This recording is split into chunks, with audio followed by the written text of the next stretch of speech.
everyone. Jeanette here with Untamed and Unapologetic. I am super excited to be here today.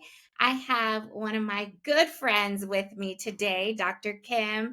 So excited to have her on. Introduce yourself. Tell the world Hi, who you are. everybody. I'm a Christian child psychiatrist who cares more about what's right with you than what's wrong with you. And Jeanette, thank you so much for having on board. I remember many coffee sessions when we're like losing our minds and figuring out solutions how to raise kids and run a business. So I'm just so excited that I get to contribute and also enjoy being with you today. Yeah, no, I love that. I love our coffees. We need to have another one because it's so nice to like be human for a moment and not Yeah, be like the person behind the credentials. yeah, absolutely. Yeah.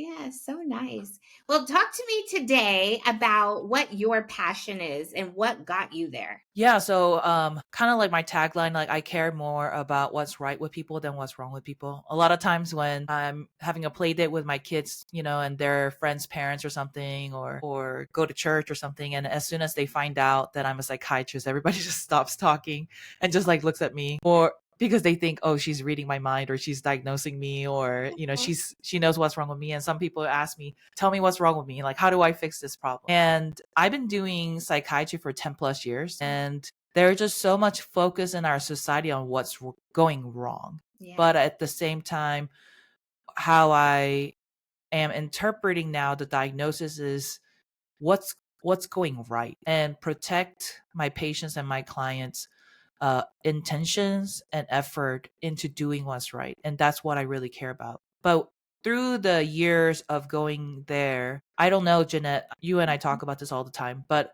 a lot of our clients get stuck. Like they're doing all the right things, but Mhm. these habits starts, keep on coming, or they fall into pitfalls and they continue to have negative self-doubt. And what I think I'm really passionate about is for my clients and people to get in touch with their inner child, childhood memories, and Yeah. really protect what's going right, Yes. in that childhood memory. So Yeah. that's what I'm really, really passionate about. And that's why I love you so much. So many psychiatrists, I'm going to put this out in the world. There's a lot out there that are not like you.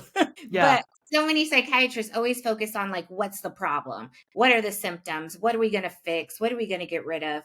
And I think it's more about understanding the person as a whole. Like Mm, how did we get to where we're at and how do we continue to function as a human in this world, right? Regardless of what's happening with us. I mean, we still have to function. And I think we lose sight of trying to figure out what's wrong, that we forget to acknowledge that we're human, mhm. that there was a part of us as a child, right, that created these beliefs and these attachments with us that we have today. Let's help them understand it a little bit better. Yeah, and the reason why I'm so passionate about it is, growing up from like stereotypical Asian culture, right? I Mhm. immigrated from Korea to Houston when I was 10, and I was the oldest of the three, and there was a lot of gaps that I needed to fill in my family dynamic. That I was like the first kid to learn English, and my parents knew kind of somewhat English, and thankfully they have professions to kind of carry us over. Slept with my grandma in a 2 bedroom apartment. We shared a room. So there's a lot of chaos that I had to be responsible, maybe hyper responsible, more than my childhood roles. And I liked being responsible, and that's what I was praised for. And,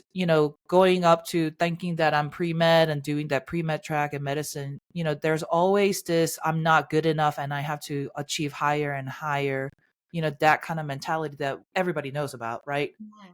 Perfection. And perfectionism, the drive, the work ethic, and it's just like go, go, go. And I really thrived in that to a point, but it was really in my 30s. And that was one of the coffee dates that we had that I was Mhm. like, girl, I'm like This losing ain't my working. mind.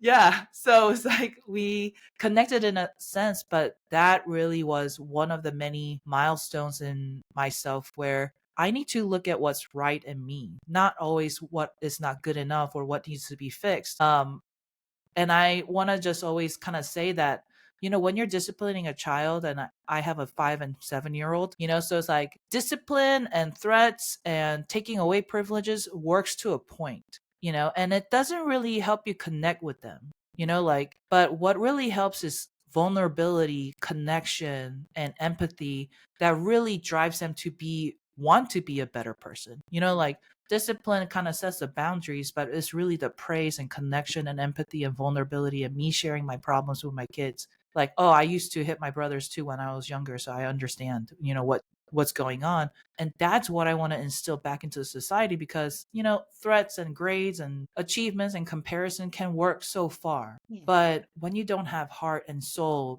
being met, it Yeah. really limits us as a society. Yeah, I feel like that's the missing piece, right? That gap. I'm one of my coaches always says, like, how do we close the gap? How do we close the gap?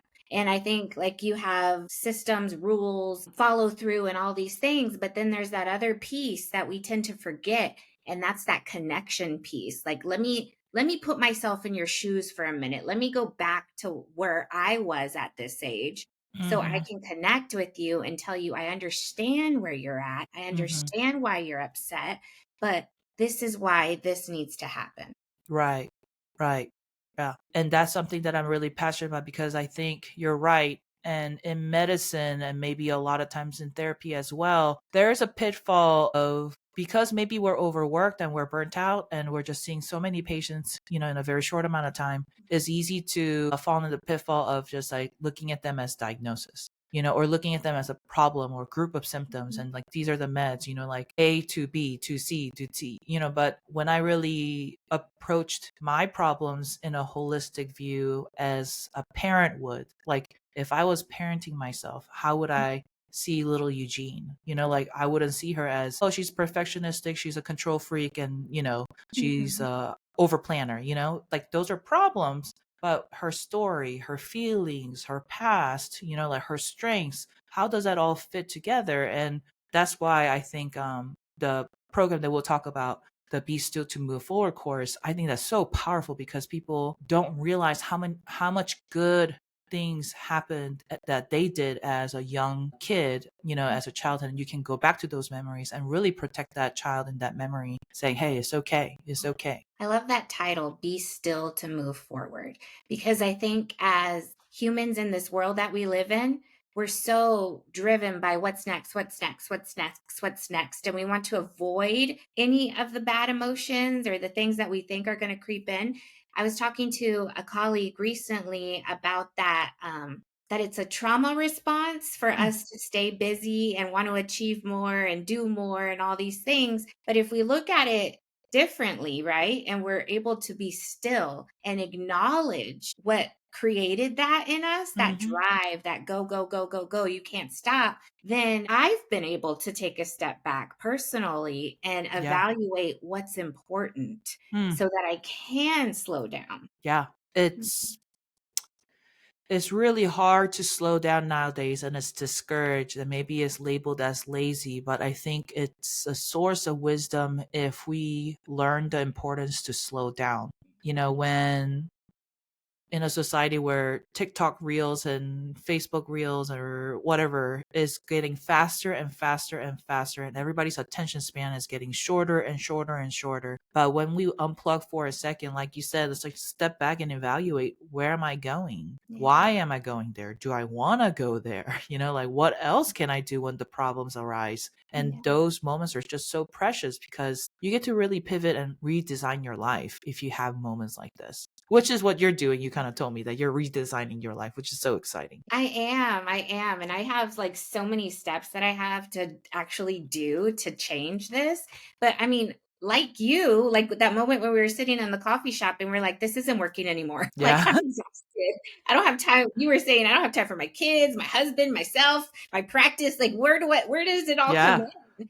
Yeah. And it's like we hit that wall where the chaos didn't work anymore. Mm-mm. Yeah. No. And that was just one of my many mental breakdowns where I felt like I was trying to meet everyone's and everything's expectations. It's like, oh, I shouldn't do this because of that. Oh, I should do more of this because of that. And I just had series of endless mind racing of all the expectations, all the goals, all the dreams. If I saw another TikTok video, a clean house, and I'm like, I'm getting obsessed that I need to have a clean house, right? Like like it's so stimulating and it's so endless and it's so tiring. But when I went through the components of Be Still to Move Forward course, on myself, as I was getting therapy, as I was getting time out, like this is way too many mental breakdowns. Like it's not sustainable. It really helped me to realize, be still and realize what's important to me and what's important to God, what's important to my husband, what's important to my family, and prioritize from 1 to 10.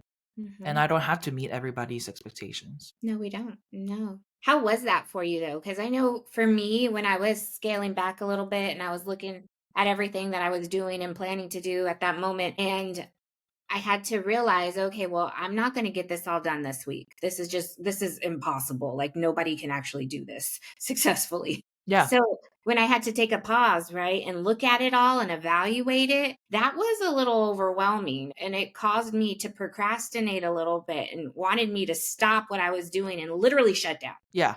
I Yeah. think I had to approach it in a way that I think it was you or somebody else. Maybe it's like two people saying the same thing. It was write down everything that you're thinking about to do. And I wrote it, and it was like 3-page Word document. And I Mhm. gave it to my husband. It was like, this is what you're making me do. But it was a wake up call for me. I'm like, wow, this is why my mind never stops. Yeah. Like I'm always thinking about stuff. So instead of approaching what to do to clean up my life, I started just crossing things off. So like what not to do. And I just started crossing things off that was like not that important. And so the to-do list was overwhelming, and I didn't want to add any more to-dos to clean up my life. I just had to cross things out. Again, going from relationship between me and God and Mhm. relationship with myself, like my health, like my understanding and awareness, which Be Still to Move Forward course definitely contributes to that. And also my relationship with my husband and then my kids. And sorry to say, like, friends, community, that's important. But if you can't make the priority list from horizontal to vertical, that's where the problems arise. And I had to prioritize and let some things go. And the Be Still to Move Forward course is basically, when you said like, oh, we're in the society of go, go, go, and it's a trauma response. I agree with you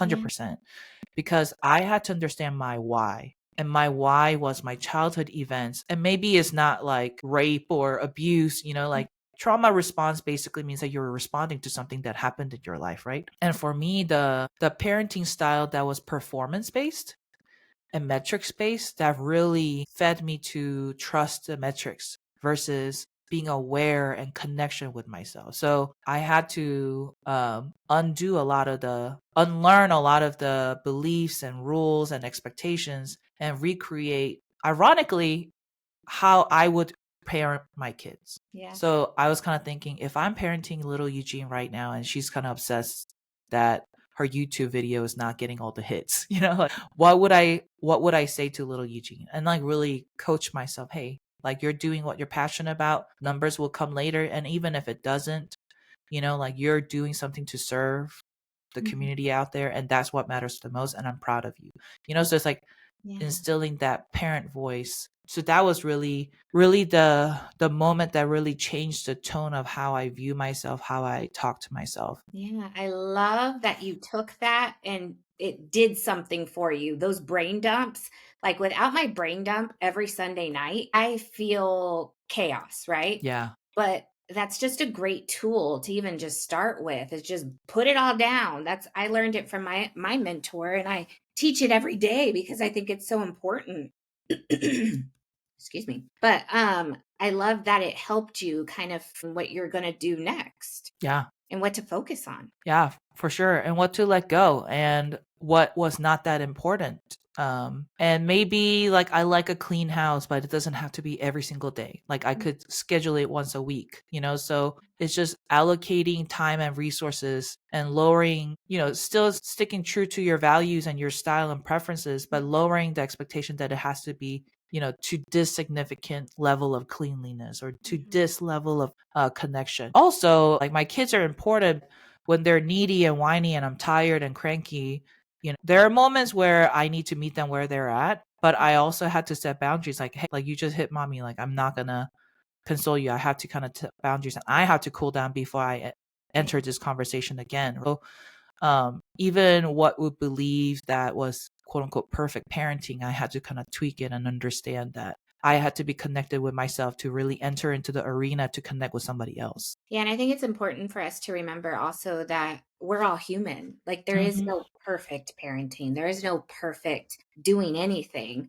We're all human. We all do things when however we do them in the moments that we're doing them based on Right. whatever's going on around us. And I like that. Like, sometimes it's okay to, like, if your kid hits you, like, you can say, "Hey," like, and Yeah. lose it a little bit and be like, "Okay, mama needs a break." Yeah. And that doesn't mean you're a bad mother, Right. and just kind of being able to sit with that. And I want you to, in a minute, tell me more about this course because it's really exciting. Just the whole be still part to me is like mind blowing because I don't think none of us are still. That is true. That Yeah. is true. Yeah. So Be Still to Move Forward course is an online, self-paced, I would say guided experience course with therapy and psychoeducation. So there's welcome and celebration module, but the body is three modules. The first one is CBT. So cognitive behavioral therapy has a thought reframing exercise, and I go through it, explain what is the cognitive distortions, how do you find your automatic thoughts, like what is a core belief.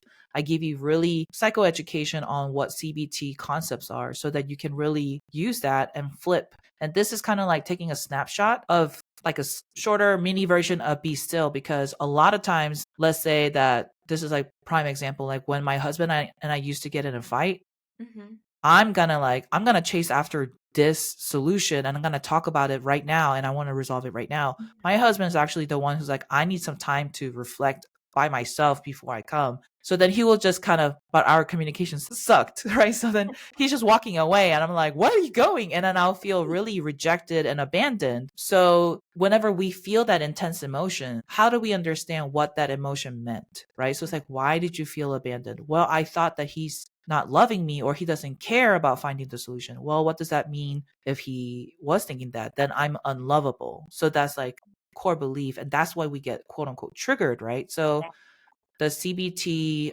thought reframing exercise, so module 2, really teaches that. That's But gold. what I've invented is, through the grace of God, is module 3 is so powerful because I use that same emotion of feeling abandoned and I guide the client or student through the experience of opening up childhood memories using that emotion as a window. So, when did you last feel abandoned and how old were you? And I kind of explain how I view inner child exploration. And I know that everybody's busy, so what I did was whenever I took online course or got coaching, I hated like now finish this video and go home and do homework. And I'm like, oh, like I don't have time to do homework extra Yeah. on top of this video. So what I actually did was I did the meditation inside the videos so that all you have to do is just play that video and there's no extra homework, so that you're really experiencing it with me. Yeah. And that's module 3. And module 4 is actually parenting your inner child. So you met the inner child, you have that inner child in that memory. Now, what I explain here is sometimes we repeat same problems over and over again. Maybe over planning or excuses or denial or suppressing your emotions. We repeat these problems over and over again. And we call that defense mechanism. So I explain what defense mechanism is and probably understanding why you do those defense mechanisms. And I have a solution party where you can now come up with all kinds of crazy solutions with your inner child to really troubleshoot that repetitive habitual pattern so that we can break them and really move forward. So that's the move forward part. So Love that. it's kind of like the U shape where we're doing CBT, deep inner child work, and moving for self parenting course. And it's really awesome. I've been getting really good feedbacks. Clients who did 15 years of therapy, and she's like, this is like legitimate tool that I can apply right now. And I'm like, that is awesome Love because I'm that. all about practicality. It Yeah. has to be practical. So I'm gonna have that's the to course. give that to some of my clients because one thing that I love, like everything about it, everything you said right now, but so many times, like our clients need to hear it like 8 different times in a different Absolutely. Yeah. way from 8 different people differently for Yeah. them to be like, oh, that's what they were talking about. And then Yeah. it's like all the changes start. Yeah, yeah, yeah. And you're right because just like relapse, people relapse 7 times before they reach a path of sobriety, right? So these things are so difficult to break.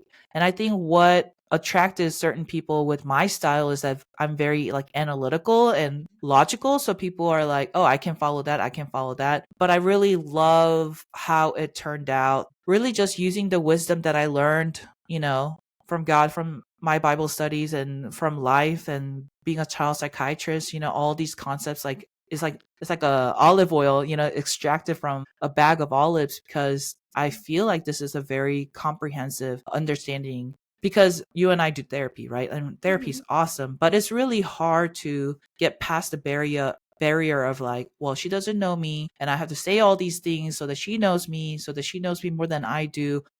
I know myself and then we have to go back and forth. There's a lot of time that it takes, but Yeah. you know you and I know me. And if I have just the right tools and understanding, we can start to apply that to ourselves, Yeah. So I think it's a good adjunct psychoeducation course for therapy for sure. Yeah, no, I'm gonna definitely need it so we can refer all of our clients to go there and look at it because I think it's valuable for sure just to have that extra piece, to have that the supplement, right? It's like the tool. Yeah, Like absolutely. we learned all the stuff. I got the understanding. I can kind of see what Jeanette's telling me. I get it, but I don't see where she sees what I'm Mhm. supposed to do differently. So let me Yeah.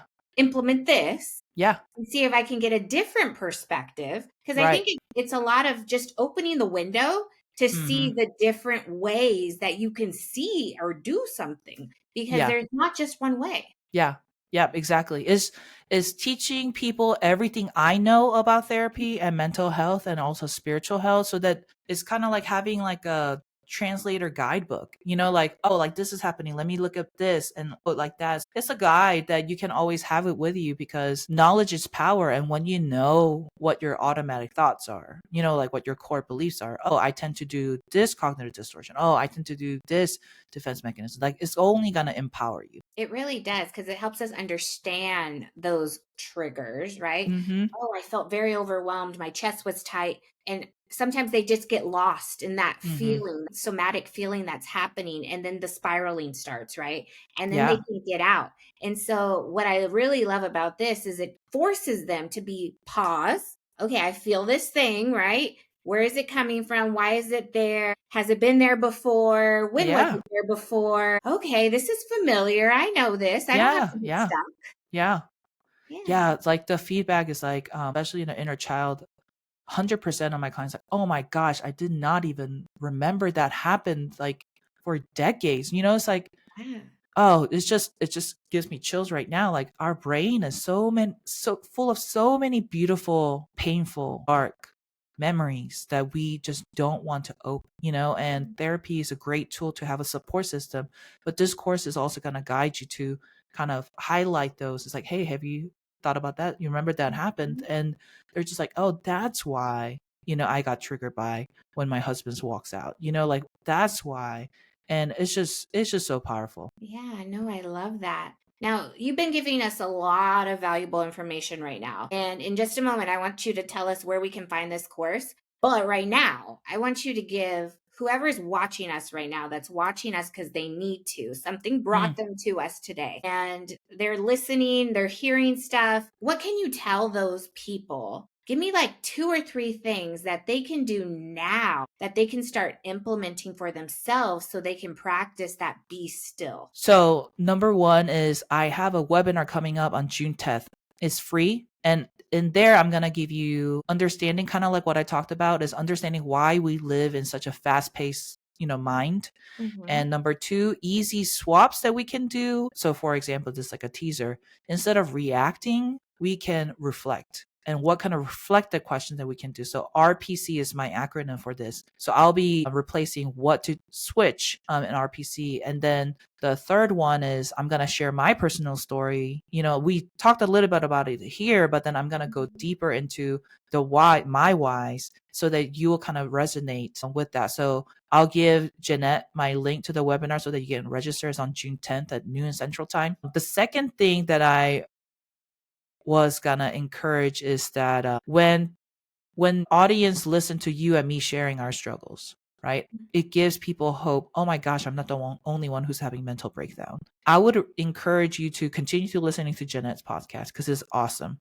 I also have a podcast episode that I explain anxiety and depression and trauma response and what is a cognitive distortion. So I'll link that to Jeanette as well. And this is the free resource that you can do. The one feedback that I got from one of my patients was like, when I was describing anxiety, she's like, it's as if you were in my head, you're describing what I was thinking inside my head. And I'm like, Yeah, girl, just because because I've I have been anxiety. Yeah, there. I was like, I have anxiety too. I know what it sounds like, right? Yeah. So I just hope that you continue to surround yourself with these resources and tips, not just to do, but to be, and also to know that other people are like you. And that's just kind of like a take home, so that you're not feeling alone and you're not the one who's like only crazy. We're all kind of crazy in a sense. We're all struggling in some kind of sense, but knowledge is power and you can get through this. Exactly. No, I think that's so valuable because a lot of times when we do feel like we're alone, it's because we forget that there's actually people on the outside that may actually know what I'm feeling. Yeah. We get Yeah. lost. Mm-hmm.